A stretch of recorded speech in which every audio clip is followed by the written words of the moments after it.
fingerprints. What? Eh, sana talaga magkamali na si Sir Pepe nang sa ganun, malaman na natin kung ano talagang nangyari sa kanya. Bakit ninyo tinumon si Papa? Sabi ni Moira Carlos, sandali lang, ano ba ang changes of survival ni Lolo Pepe? Sabi ni Doc, may chance siyang mabuhay. Sabi ni Moira, ano ka ba naman, hindi mo pa ginawa ng tama, sana pinatid mo ang ugat niya sa ulo, o nang iwan ka ng instrumento para magkaroon siya ng seizure. Sabi ni Doc Carlos, sira ulo ka talaga, no doktor, ako hindi ako mamamatay tao. Sabi ni Moira, aware ka ba na alam na ni Lolo Pepe ang lahat na ikaw ang tunay na ama ni Zoe? Sabi ni Doc Carlos, oo, sinabi na ni Zoe, pero hindi ko pwedeng gawin ang gusto mo dahil malalaman nila na may ginawa akong mali. Nandun si Annalyn tsaka si Linda. Zoe, wag kang mag-alala, magiging okay din ang lahat. Sabi ni Moira, anong alright, kapag nagising si Pepe isisiwalat niya lahat. Sabi ni Doc Carlos, hindi Zoe, isipin mo na lang, walang pinagkaiba yan sa mga pasyente natin na mamatay, kaya hindi ka kriminal. Sabi ni Zoe, whether or not kriminal pa rin ako, ang pinagkaiba lang nun buhay si Lolo, ano pag nakulong ba ako, dadalawin mo ba ako? Sabi ni Doc Carlos, hindi ka makukulong. Sabi ni Zoe, alam mo wala nang magagawa yan sinasabi mo, at gaano ka kasigurado na hindi ako makukulong? Sabi ni Lynette Carlos, parang ang lalim ng iniisip mo. Sabi ni Doc Carlos, napagod lang ako, pero naka-recover din ako. Ikaw, kamusta ka na? Kamusta na yan, pasa mo, masakit pa ba? Sabi ni Lynette, hindi na okay na ako, nakausap ko nga pala si Zoe, okay kaming dalawa, gusto ko lang humingi ng sorry, naisip pa ni Chang Susan na meron kayong relasyon dalawa. Ang sabi ko naman, parang anak mo na si Zoe. Carlos, hindi naman ako naniniwala, at saka nasabi na rin sa akin ni Zoe na nag-uusap kayo, at pinapayuhan mo siya pero hindi daw kayo magkasama kagabi. Pasensya ka na kung naisip ko yun ha. Sabi ni Doc Carlos, yun nga ang sasabihin ko na nagkakausap kami ni Zoe pero hindi kami nagkita kagabi. Sabi ni Lynette, alam ko naman na magulo yung buhay ni Zoe ngayon, tama lang na ikaw ang makausap niya. Sabi ni Doc Carlos, okay lang sa'yo. Sabi ni Lynette, oo naman, mas matino ka kesa doon sa nanay niya, tsaka sigurado naman ako na parang tatay na rin ang turing niya sa'yo, diba?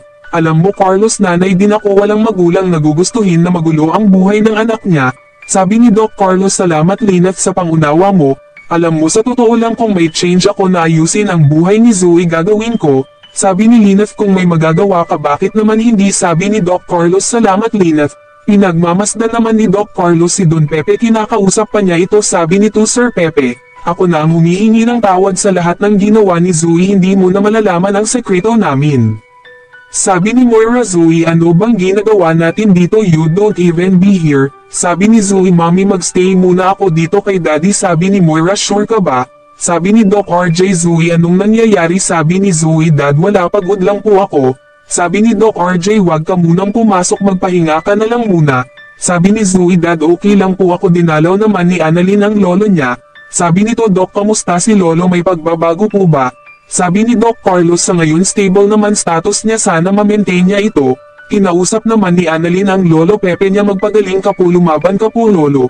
Pangako magbabayad ang gumawa nito sa'yo, basta lumaban ka po. Natutuwa si Annalyn kasi gumalaw ang kamay ni Lolo Pepe. Sabi nito, Doc, gumalaw ang kamay ni Lolo, ibig sabihin naririnig niya ako.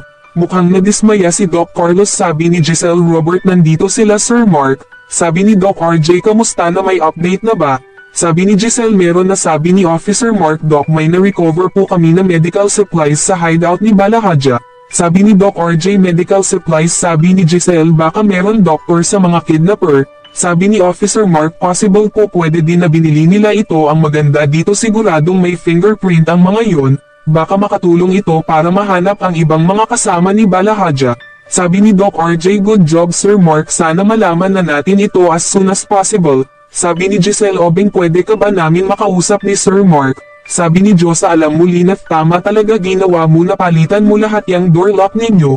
Mahirap na no, minsan ka na pinasok dito, paano kung bumalik yun tapos mangyari uli yun, baka mas malala pa ang gawin nun sa'yo. Sabi ni Chang Susan Korak. Sabi ni Lynette, hindi nga ako makampanti. Alam nyo ba, pag may naririnig ako na kalabog, na nenervyos ako. Kung minsan pa naman si Carlos wala dito paggabi kaya kinakabahan talaga ako. Sabi ni Josa, di kung gusto mo para hindi ka kabahan, mag-isa sa gabi, pwede naman samahan ka namin dito sa gabi, pwede naman. Sabi ni Chang Susan, oo naman, pwede ako dyan sa sofa. Ito namang si Josa, kahit sa carpet okay na yan diba? Sabi ni Josa, oo naman, basta may kasama ka lang. Sabi ni Lynette, salamat sa inyo. Hayaan niyo po, sasabihin ko po kay Carlos kapag pamayad po siya, sasabihan ko po kayo. Sabi ni Chang Susan, maiba tayo, nakausap mo na ba si Zoe? Sabi ni Lynette, nakausap ko na po si Zoe. Ang sabi niya po sa akin nasasabihan niya ng problema si Carlos. Siguro kasi dahil matagal nang magkaibigan si RJ at si Carlos kaya ang tingin niya parang tatay na din niya si Carlos. Sabi ni Josan, ako Lynette, kilala ko yung Zoe na yan, baka ang ending niyan feeling niya siya na talaga yung anak ni Doc Carlos. Hello, sa ngayon mas may karapatan ang inaanak ko kesa sa kanya. Tsaka kung makaarte yung Zoe na yan, akala mo naman siya ang tunay na anak ni Doc Carlos. Sabi ni Chang Susan, daughter, hindi niya kadugo si Carlos, sa pagkakataong ito mas may karapatan si Annalyn dahil asawa mo si Carlos. Sabi ni Lynette, alam niyo sa totoo lang iba yung sinasabi ko sa nararamdaman ko. Hindi ko mamaintindihan yung sarili ko, gustong gusto ko talaga maniwala kila Carlos at Zoe. Sabi ni Moira, sige na sayo na yan, umalis ka na, baka may makakita pa sayo. Sabi ni Neriza, sigurado ka bang hindi mo ginamit sa krimen yan? Sabi ni Moira, ano ka ba Neriza, di ba nangako ako sayo na ibibigay ko sayo yan, malinis yan, walang bahig na dumi. Sabi ni Neriza, sigurado ka Moira ha? Sabi ni Officer Mark, magandang umaga po Mrs. Tanyag. Sabi ni Moira, yes officer. Sabi ni Officer Mark, ako po si Officer Mark Gonzaga at iniimbitahan po namin kayo sa presento. Sabi ni Moira, bakit gising na ba si Pepe? Ano bang sinabi niya? Ako ba ang tinuturo niya na dumukot sa kanya? Hindi ako sasama sa inyo. Sabi ni Neriza, Moira, ano ka ba naman, wag kang mag-skandalo dito, respeto mo naman sila. Sabi ni Moira, respect kung ikaw kaya ang sumama sa kanila. Sabi ni Officer Mark, ma'am, hindi po namin kayo hinuhuli, iniimbitahan po namin kayo sa presento para po makuhanan ng fingerprint sample. Sabi ni Moira, fingerprint no, hindi nyo pwedeng gawin yan, hindi ako sasama. Sabi ni Giselle, kailangan namin ng fingerprint sample, may angal ka. Bumibili naman si Doc RJ ng bulaklak, may duma po sa kanya na malaking paru-paro. Sabi ng babaeng nagtitinda ng bulaklak, sir, ang laking paru-paro duma po sa inyo. Alam mo sir, kasabihan ng mga matatanda, mga mahal daw natin sa buhay yan. Ganyan din yung tatay ko nung namatay, ang laki rin ng paru-parong duma po sa akin. Kaya nagmamadaling umalis si Doc RJ para puntahan niya ang tatay nito. Narinig naman ni Zoe na may paging si Doc Lyndon at Annalyn. Sabi ni Zoe, hindi pwedeng mabuhay si Lolo. Sabi ni Doc Kitty, Zoe, bakit, anong nangyari? Sabi ni Zoe, si Lolo nagkaroon ng emergency, nare-revive siya ni Doc Carlos at ni Annalyn. Sabi ni Doc Kitty, Zoe, alam kong mahirap, gawin mo ang best mo. Huwag kang mag-alala, alam kong natatakot ka na mawala ang lolo mo. Pero napakagaling na doktor ni Doc Carlos at si Doc Annalyn. Sigurado ako gagawin nila ang lahat para matulungan nila ang lolo mo. Magtiwala ka lang Zoe. Kaya kung nagustuhan mo ang storyang ito, like, share, comments and subscribe. Click mo na rin ang bell button para ma-notified ka sa susunod na upload ko. God bless sa inyong lahat at maraming salamat.